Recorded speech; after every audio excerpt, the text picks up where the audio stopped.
నమస్తే. నేను మీ అనురాధ. ఇప్పుడు రచయిత్రి అమృత సేకరించి పంపిన వాతాపి జీర్ణం అనే కథ వినడానికి మీరందరూ సిద్ధమేనా? సిద్ధం అంటే అన్నం తిన్నారా? తిన్నది జీర్ణించుకున్నారా? అదేంటి ఇలా అడుగుతున్నారు అనుకుంటున్నారా? ఇప్పుడే తిన్నా, ఇంతకుముందే తిన్నా, త్వరగా జీర్ణమయ్యేందుకు నేనొక మంత్రం చెప్తాను. మీరు దాన్ని జపించండి. జీర్ణం జీర్ణం వాతాపి జీర్ణం. ఓ, ఈ మంత్రమా, మాకు తెలుసులే అనుకుంటున్నారా? మీకు తెలిసి ఉండవచ్చు, కానీ దాని వెనుక కథ తెలిసి ఉండకపోవచ్చు కదా.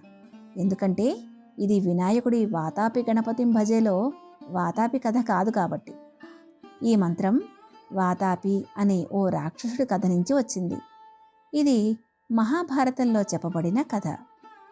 ఒకరి ధర్మాచరణ వల్ల, ఒకరి కోరిక వల్ల, ఓ మహర్షి శక్తి తెలివి వల్ల ఓ రాక్షసుడి కథ కంచికి చేరింది.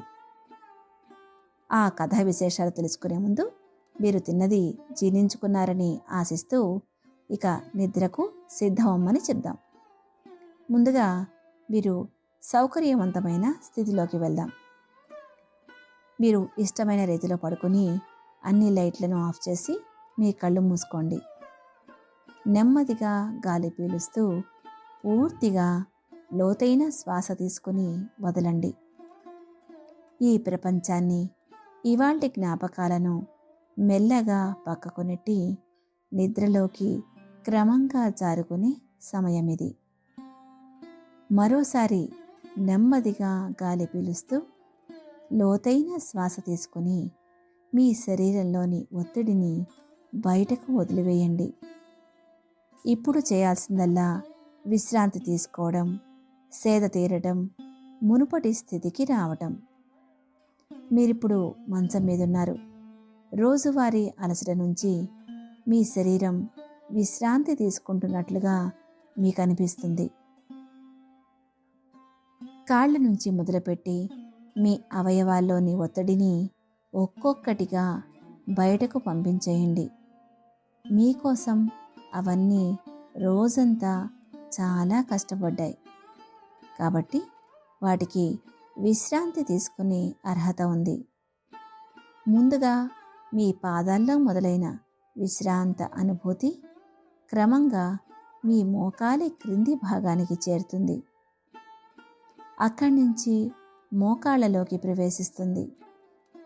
ఇప్పుడు మీ కాలి ఎగువ భాగాన్ని విశ్రాంతి తీసుకోనివ్వండి. ఈ విశ్రాంత అనుభూతి క్రమంగా మీ పొత్తి కడుపు నుంచి వెన్నెముక మీదుగా ఎగువ వీపు వరకు వచ్చి తరువాత ఛాతీలోకి ప్రవహిస్తున్నట్లుగా గుర్తించండి.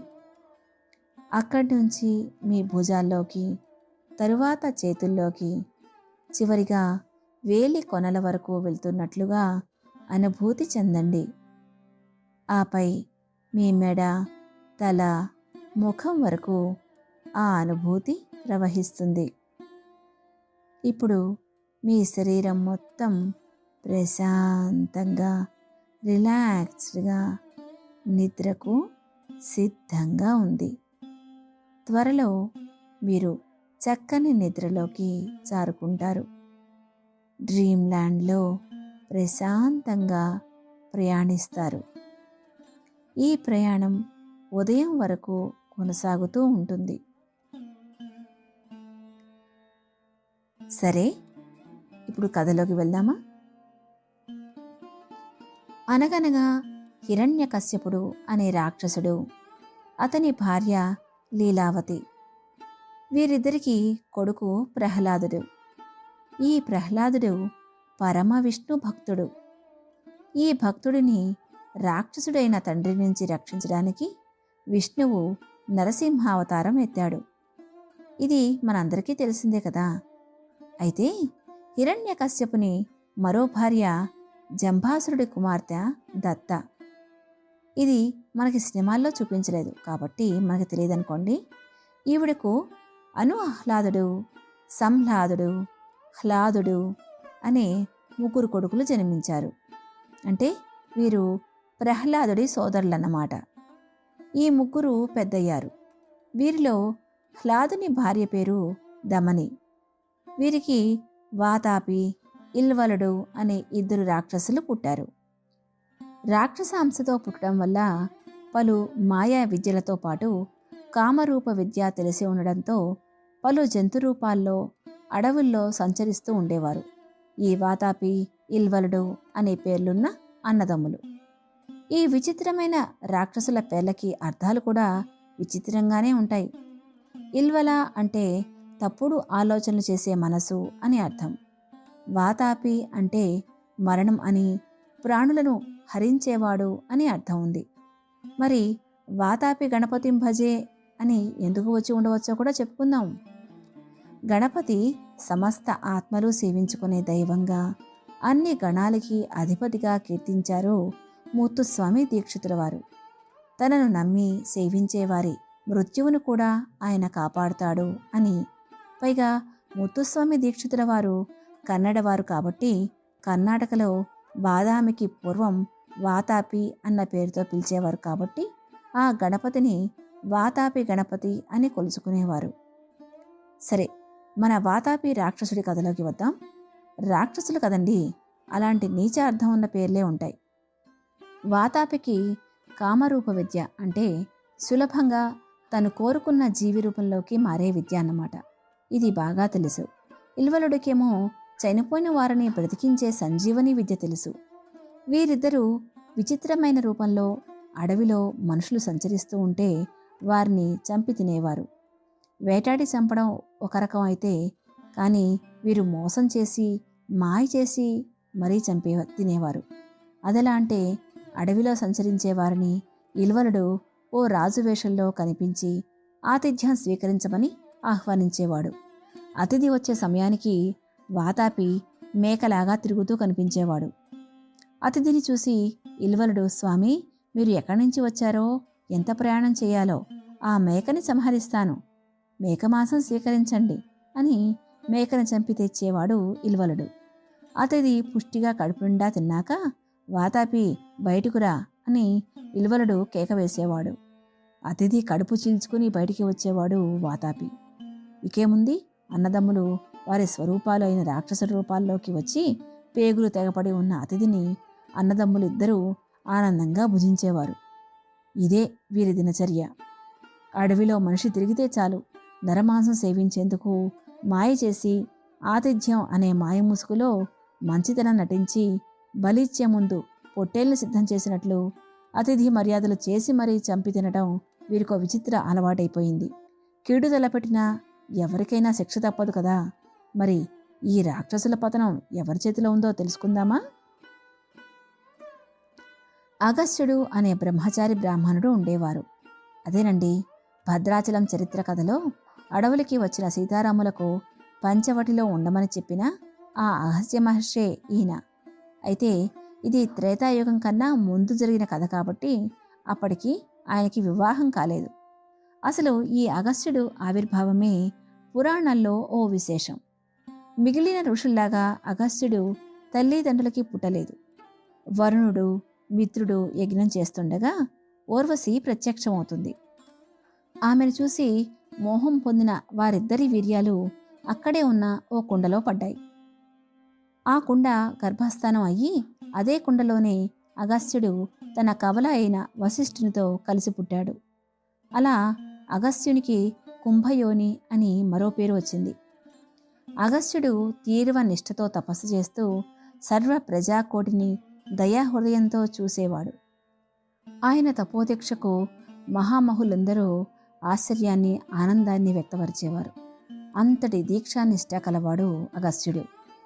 మనుస్మృతి ప్రకారం అందరూ ఋషుల్లానే అగస్త్యుడు కూడా వివాహ ధర్మం నెరవేర్చాలని ఆయనకి తెలుసు. అప్పుడు ఆయన బాగా ఆలోచించి ఒక నిర్ణయానికి వచ్చాడు. ఆయన యోగశక్తిని ఉపయోగించి గుణగణాల్లోనూ వ్యక్తిత్వంలోనూ అన్ని రకాలుగా ఒక విరాగిని భార్య చేసుకునేందుకు అవసరమైన లక్షణాలు ఉండేలా ఒక ఆడ శిశువును సృష్టించాలి అనుకున్నాడు. ఇదే సమయంలో ఘనకీర్తి కలిగిన విదర్భరాజు సంతానం లేక బాధపడుతున్నాడు. రాజు ఒక పుత్రుడు కాకపోయినా పుత్రిక అయినా కలగాలని జపతపాదులు చేస్తూ నిరీక్షిస్తున్నాడు. అగస్త్యుడు ఈ విషయాన్ని గ్రహించి తాను సృష్టించిన శిశువును ఆ రాజు భార్య గర్భంలోకి ప్రవేశపెట్టాడు. పుట్టిన బిడ్డకు ఆ రాజదంపతులు లోపాముద్ర అని నామకరణం చేసి ఎంతో అపురూపంగా చూసుకునేవారు. దాంతో ఇక ఆ విషయం పట్టించుకోలేదు అగస్త్యుడు. తిరిగి తపస్సు చేసుకుంటూ అరణ్యాల్లో తిరుగుతూ ఉండగా కొన్నేళ్లు గడిచాయి. ఆయనకి పితృదేవతలు కనిపించి, నాయనా, ఇంకెన్నాళ్ళు ఈ బ్రహ్మచర్యం? యోగ్యురాలైన కన్యను వివాహం చేసుకుని నువ్వు వివాహితుడివి కావాలి, కుటుంబ ధర్మాలు నెరవేర్చాలి, నీవు సంతానం పొందాలి, అప్పుడే కదా మాకు ఉత్తమ లోకాల ప్రాప్తి కలుగుతుంది అని ఆయన ధర్మాన్ని గుర్తు చేశారు. పితృవృద్ధుల మాటకు కట్టుబడి శిరసా వహిస్తానన్న అగస్త్యుడు తనకు తగిన భార్య కోసం అన్వేషణ ఆరంభించాడు. తనకి ధర్మాల్లోనూ ధర్మ కార్యాల్లోనూ కలిసి ఇష్టపూర్వకంగా వచ్చే ఆడపిల్ల వస్తేనే ఆయనకు అనుకున్నది నెరవేరుతుంది కదా. అందుకని తనకు తగిన భార్య కోసం వెతుకుతూ ఉండేవాడు. ఎక్కడ ఉందో ఈ మహర్షికి కాబోయే ధర్మపత్ని. తన దూరదృష్టితో అగ్రహాల్లో, దేవలోకాల్లో, సముద్ర తీరాల్లో, దేవాలయాల్లో, పుణ్యాత్ములు ఏలే రాజ్యాల్లోనూ, మృగాలు ఉండే అరణ్యాల్లోనూ వెతికాడు అగస్త్యుడు. అప్పుడు ఆయనకి ఆయనే సృష్టించిన శిశువు గుర్తుకు వచ్చింది. తిరిగి తిరిగి విదర్భదేశం చేరాడు. ఆ రాజుగారి ఇంట మెరుపుతీగ వంటి లావణ్యంతో నిర్మల సరోవరంలోని తెల్లటి కలువల ఓ కలను దగ్గర మెరిసిన లోపాముద్రని చూశాడు. అందచందాల్లోనే కాదు, వినయ గుణశీలాలలో కూడా ఆవిడ యోగ్యురాలే అనిపించింది. అచ్చం ఆయన ఊహించుకుని సృష్టించుకున్నట్లే ఆవిడ తన భార్య అవ్వాలని కోరుకున్నాడు. వెంటనే విదర్భదేశం మహారాజుని అగస్త్య మహర్షి కలుసుకున్నారు. మహర్షి రాగానే ఆయనకు స్వాగతం పలికి అర్ఘ్యపాద్యాదులతో పూజించాడు రాజు. ఏమిటి స్వామి మీ రాకకు కారణం? మహానుభావులు ఊరకనే ఇలా దయచేయరు కదా అని ప్రశ్నించాడు. రాజు పరిచర్యలకి సంతోషించిన మహర్షి ఆయన ఏది అడిగినా కాదు అనడనే ధైర్యంతో, చూడు రాజా, మా వంశాన్ని ఉద్ధరించే ఉత్తమ కన్య కోసం వెతుకుతూ ఇలా వచ్చాను. ఆవిడ వల్ల నాకు ఉత్తమ సంతాన ప్రాప్తి జరగాలి. నీ కుమార్తెను కొలను వద్దన చూసి నాకు తగిందని భావించాను. తనను నా ఇంటి ఇల్లాలిగా, నా భార్యగా కోరుకున్నాను అన్నాడు. అంతే, మహారాజు గుండె దడదడలాడింది. మనస్సు ఆందోళనలో పడింది. ఇదెక్కడి గోలా? నా రాజకుమారిని ధైర్య సాహసాలున్న యువరాజుకి కానీ, ఇప్పటికే రాజ్యాలను ఏలే రాజుకు గాని ఇచ్చి పెళ్లి చేసే పనిలో నేనుంటే, ఈ మహర్షి బ్రాహ్మణుడు క్షత్రియురాలైన నా కూతురిని వివాహం చేసుకోవాలని కోరడం ఏమిటి? ఇప్పుడు నేనేం చెప్పాలి? ఖచ్చితంగా కాదనే చెప్పాలి. మరి కాదంటే ఏం చేస్తాడో? అసలే ఎంతో శక్తి సంపన్నుడు అని మనసులో అనుకుంటూ గుటకలు మింగుతున్నాడు. అయినా చీనీ చినాంబరాలతో, మణిరత్న భూషణాలతో, హంసతూలికా మంచాల మీద రాజభవనంలో వందలాది దాసీ జనాల సేవలందుకుంటూ ఇంద్రభోగం అనుభవించే నా రాకుమారి ఈ మునీశ్వరుడి భార్యగా వనవాసం చేస్తూ వటకుటీరాలలో నారచీరలు ధరించి కందమూల ఫలాలు తింటూ జీవించగలదా అనే సందేహంలో పడ్డాడు. ఏమి చేయాలో తోచలేదు రాజుకి. ఈ వార్త విని మహారాణి ఆశ్చర్యంతో విషాద సాగరంలో మునిగిపోయింది. తల్లిదండ్రులను వెతుక్కుంటూ వచ్చిన లోపాముద్ర విషయం తెలుసుకుంది. ఎప్పుడూ ఆభరణాలకు మించిన చిరునవ్వు తొడుక్కునే వయ్యారి తన తండ్రి దగ్గరికి వచ్చి, నా వల్ల మీరు ఇంత సంకోచంలో పడనక్కర్లేదు, కష్టాల పాలు కానవసరం లేదు. నేను సంతోషంగా ఈ మునీశ్వరునికి భార్యగా, ఆయనకు ఇల్లాలునై ఆయన సేవించుకుని తరిస్తాను. నాకు కలలో రాజకుమారులు వస్తారని, నన్ను రెక్కల గుర్రాల మీద తీసుకెళ్తారనే కోరికలు నాకు లేవు. ఈ మునీశ్వరుడు నన్ను ఎంచుకోవడమే నా అదృష్టం అనుకుంటాను. ఆయనకి సేవ చేసి వారి అనుగ్రహం పొందుతాను. బహుశా ఇదే నా జన్మకి సార్థకత కావచ్చు అంది. తెలియక అన్నది కానీ అసలు ఆవిడ పుట్టిందే ఆయన కోసం. అగస్త్యుడు సృష్టికి అనుసరించి పత్రాలు కదులుతున్నాయని ఆయనకి తప్ప ఎవరికే తెలియదు. ఇక కూతురే ఇష్టపూర్వకంగా వినయంతో ఒప్పుకున్నాక తండ్రి మాట్లాడేదేముంటుంది? విధి విహితంగా లోపాముద్ర అగస్త్యుల పరిణయం జరిపించాడు మహారాజు. లోపాముద్ర కూడా తన ఆభరణాలు చీని చీనాంబరాలు విడిచి నారచీరలతో మునిపత్నిలా మారి ఆర్భాటాలకు దూరంగా సామాన్య మునిపత్నిలాగానే భర్త వెంట అరణ్యానికి వచ్చి నిరంతరం పతి సేవలో ఆయన హృదయాన్ని చూరగొంది. ఆయనకి నిత్యం కావాల్సినవి సమకూర్చేది. ఆయన చెప్పిన ధర్మాలకి అనుగుణంగా నడుచుకుంది. గంగా నది తీరాన రమణీయ ప్రకృతిని, ఆహ్లాద వాతావరణాన్ని ఆనందించేది. వనంలో, వట కుటీరంలో రాజన్ముఖసిక నార చీరలతో చలిగాలులు వేడిగాలులు లెక్క చేయకుండా ఎంతో ఓర్మితో సేవలు చేయడం అగస్త్యమునిని ఎంతగానో అలరించింది.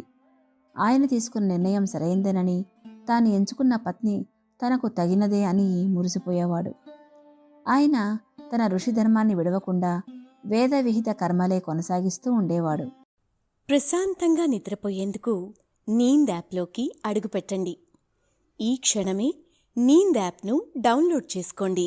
ఒత్తిడిని తగ్గించి ప్రశాంతమైన నిద్రలోకి మిమ్మల్ని తీసుకెళ్లే చక్కని కథలు, ధ్యాన పద్ధతులు, ఆహ్లాదకర సంగీతాన్ని మీరు నీంద్ యాప్లో మాత్రమే వినండి. రోజులు సాగిపోయాయి. కాలచక్రం తిరిగింది. ఆ విధంగా కొంతకాలం గడిచాక ఒకనాడు లోపాముద్ర గంగానదిలో స్నానం చేసి వయ్యారంగా శోభతో ఆశ్రమ ప్రాంగణంలోకి నడయాడుతూ వస్తుండగా అగస్త్య మహర్షి అప్పుడే తన పనులు పూర్తి చేసుకుని ధ్యానం చేసుకుందామని కూర్చోబోతుండగా తన పత్ని వయ్యారాన్ని, సౌందర్యాన్ని చూసిన ఆయన మనస్సు చలించింది. ఆమెను దగ్గరికి పిలిచి చేయి పుచ్చుకుని బుగ్గ నిమురుతూ ముద్దాడబోతుండగా ఆమె చిరునవ్వుతో సిగ్గుపడి కుటీరంలోకి వెళ్ళిపోయింది. పత్నిని అనుసరించాడు. మంద ఓనంతో వెనుదిరిగి సిగ్గుపడి ఓ కోరిక కోరింది లోపాముద్ర. స్వామి, నేను చేసే పనుల్లో మీకు ఏమైనా లోపాలు కనిపించాయా? ఆశ్రమ ధర్మమును ఈ వటకుటీరంలో నేను మీకు నచ్చినట్లు పాటిస్తున్నానా అని అడిగింది. ఖచ్చితంగా, నీకెందుకా సందేహం అని అడిగాడు అగస్త్యుడు. సందేహం కాదు స్వామి, నాదో కోరిక.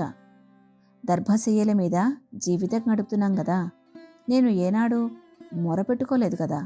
అయితే నేను ఏ ధర్మాన్ని తప్పలేదు కాబట్టి మీకు సంసార సుఖం కావాలంటే నేను మా నాన్నగారింట ఏ భోగభాగ్యాలతో ఉండేదానినో అవి సమకూర్చగలిగితే సుఖంగా ఆ సంతోషం మీకు పంచగలను అని క్షణం ఆగి, మీ వంటి తపస్వికి అవి సమకూర్చడం నిమిషాల్లో పని.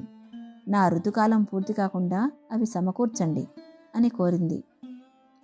వైవాహితుడు, పైగా ధర్మాన్ని ఆచరించే ప్రియపత్ని కోరింది. గృహస్థాశ్రమంలో ఉన్నవాడికి సంసారం తప్పించుకోలేని వ్యవహారం. పైగా ఆవిడ కోరికలో తప్పేమీ కనిపించలేదు అగస్త్యుడికి. అయితే తన ధ్యాన సంపద, తపోసంపద ఉపయోగించి భోగాలు అనుభవించకూడదు. ఇప్పుడు ఏం చేయాలో అని ఆలోచించసాగాడు. ఈ సాంసారిక సుఖం కోసం ఏం చేసినా పర్లేదనిపించింది. కానీ మాయా మంత్రం లేకుండా అంత వైభోగాన్ని ఎలా కూర్చాలి? దానాలు ఇచ్చే రాజులు ఉంటే స్వీకరించవచ్చు అనుకున్నాడు. ఏ మహారాజునైనా అర్థించాలని బయలుదేరాడు. వెళ్ళి 3 రాజులను కలిశాడు. ఆయనకు తెలిసిన మహారాజులు కాబట్టి వారితో ఇలా అడిగాడు. ఎవరికీ కష్టం కలగకుండా మీ ఆదాయంలో నాకెంత దానం చేయగలరు అని అడిగాడు. వారందరూ తమ ఆదాయ వ్యయాలు సమంగా ఉన్నాయన్నారు. మరి ఇబ్బంది కలగకుండా ఇచ్చేవారు ఎవరు అని ఆలోచించాడు అగస్త్యుడు.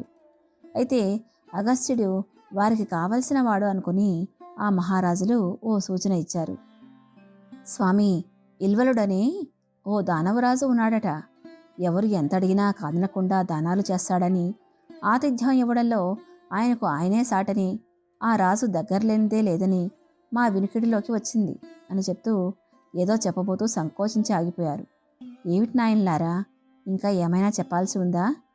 అంత దానవరాజు గురించి నాకు తెలియలేదు.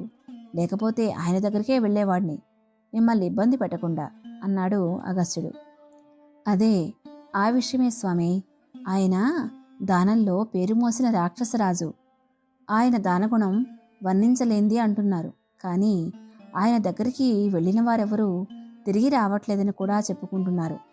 మరి ఆ మర్మం ఏమిటో మాకు తెలియదు.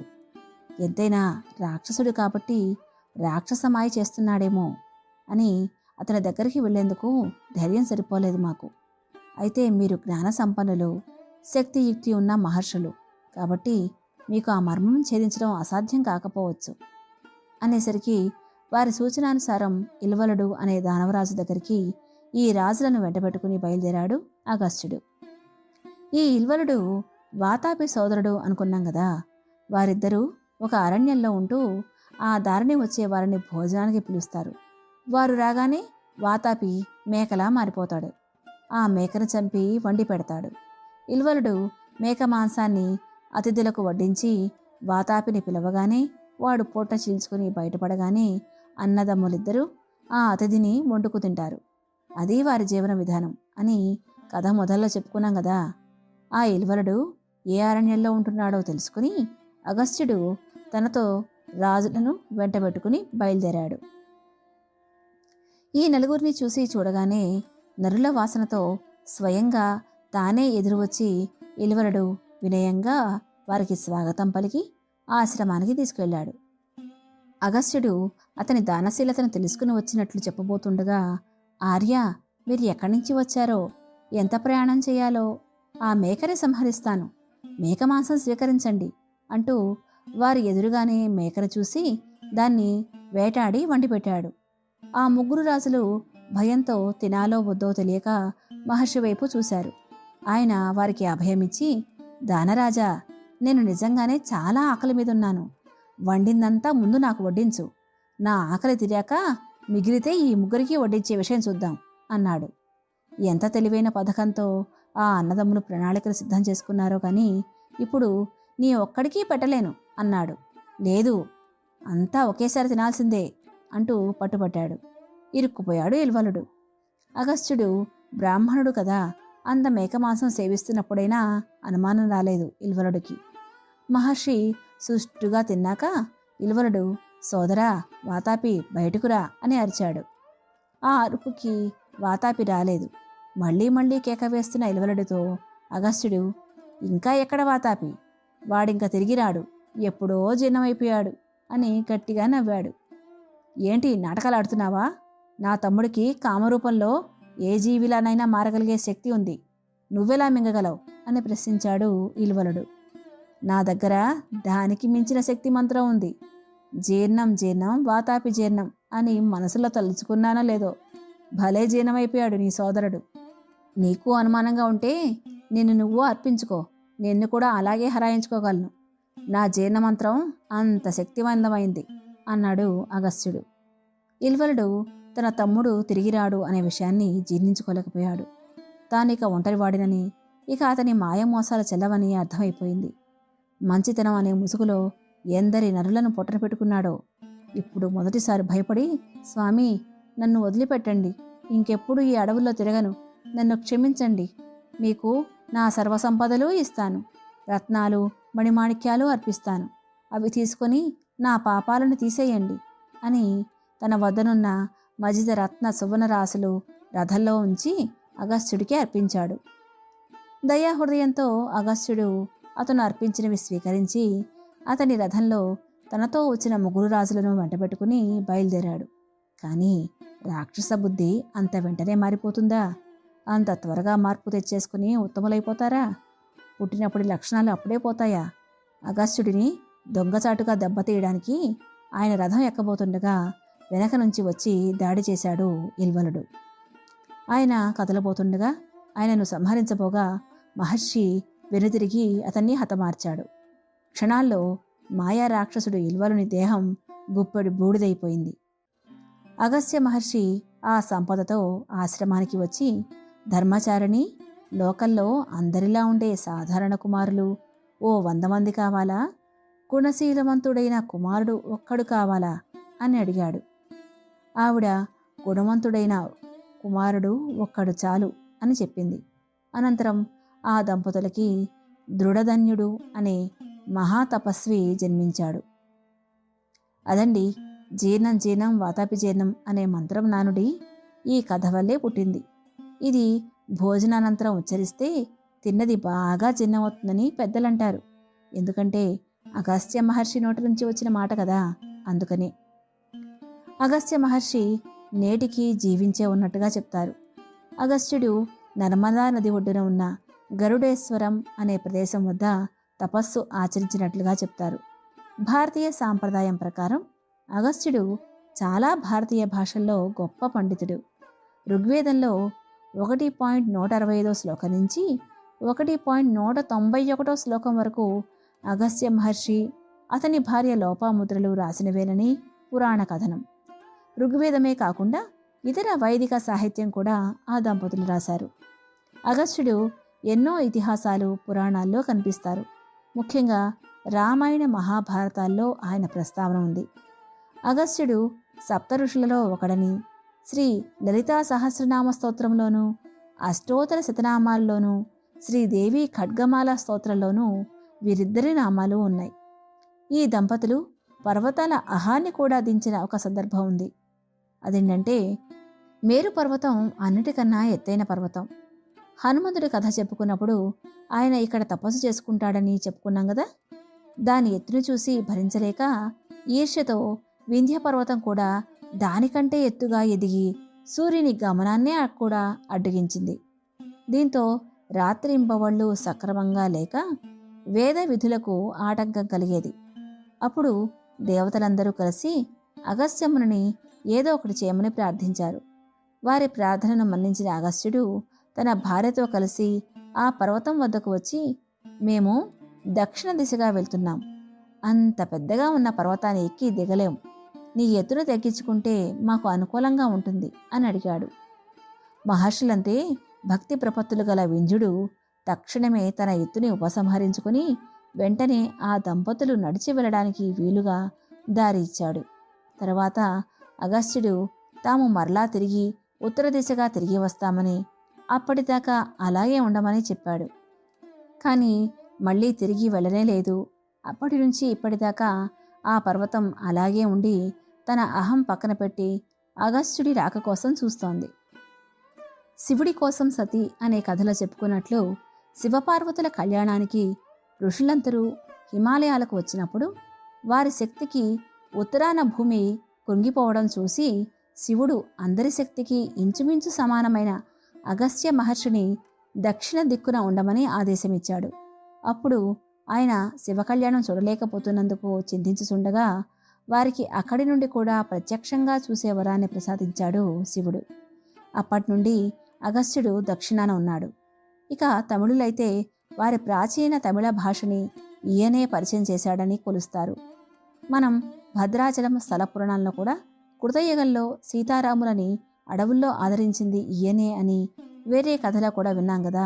ఇవేనండి ఈ కథా విశేషాలు. అయినా ఓ మంచి విషయం చెప్తాను వినండి. ఇవి పూర్వ రోజులు కాదు కాబట్టి మంత్రాలు చదివినా మనం తీసుకోవాల్సిన జీర్ణ నిద్ర జాగ్రత్తలు ఉండాలి. మంచి ఆరోగ్యాన్ని కాపాడుకోవడానికి సరైన సమయంలో ఆహారం తీసుకోవడం, సరైన విశ్రాంతి తీసుకోవడం చాలా ముఖ్యం. మనం తినే ఆహారాన్ని జీర్ణం చేయడానికి మన జీర్ణ వ్యవస్థ అవిశ్రాంతంగా పనిచేస్తుంది కదా. నిద్రలో కూడా నెమ్మదిగా ఉన్నప్పటికీ జీర్ణక్రియ కొనసాగుతూనే ఉంటుంది. అంతేనా, మన శరీరం నిద్రలో కూడా వివిధ ప్రక్రియలకు లోనవుతుంది. కలలు కనటం, జ్ఞాపకాలు దాచుకోవడం, ఆలోచనలు పుట్టించడంతో పాటు రోగనిరోధక వ్యవస్థ అంటువ్యాధులతో పోరాడుతుంది. అందుకే నిద్ర నాణ్యతను పెంచుకోవాలి. నిద్ర వేళకు 2-3 గంటల ముందు భోజనం తినడం మంచిది. ఇది నిద్రలో జీర్ణ వ్యవస్థకి విశ్రాంతి ఇచ్చి రోగాలను నయం చేయడానికి అనుమతిస్తుంది. ఏదేమైనా తిన్నది అరిగించుకొని జీర్ణం కావాలంటే చక్కని ప్రశాంతమైన మనస్సుండాలి. అప్పుడే ఈ కథలు విన్నప్పుడు హాయిగా నిద్రపడుతుంది. ఎందుకైనా మంచిది, రోజు తిన్నాక ఈ మంత్రం జపించి మరీ మన నీంది కథలని వినండి. అదేనండి జీర్ణం జీర్ణం వాతాపి జీర్ణం అనే మంత్రం. మరైతే శుభరాత్రి, హాయిగా నిద్రపోండి. ప్రశాంతంగా నిద్రపోయేందుకు నీంద్ యాప్లోకి అడుగుపెట్టండి. ఈ క్షణమే నీంద్ యాప్ను డౌన్లోడ్ చేసుకోండి. ఒత్తిడిని తగ్గించి ప్రశాంతమైన నిద్రలోకి మిమ్మల్ని తీసుకెళ్లే చక్కని కథలు, ధ్యాన పద్ధతులు, ఆహ్లాదకర సంగీతాన్ని మీరు నీంద్ యాప్లో మాత్రమే వినండి.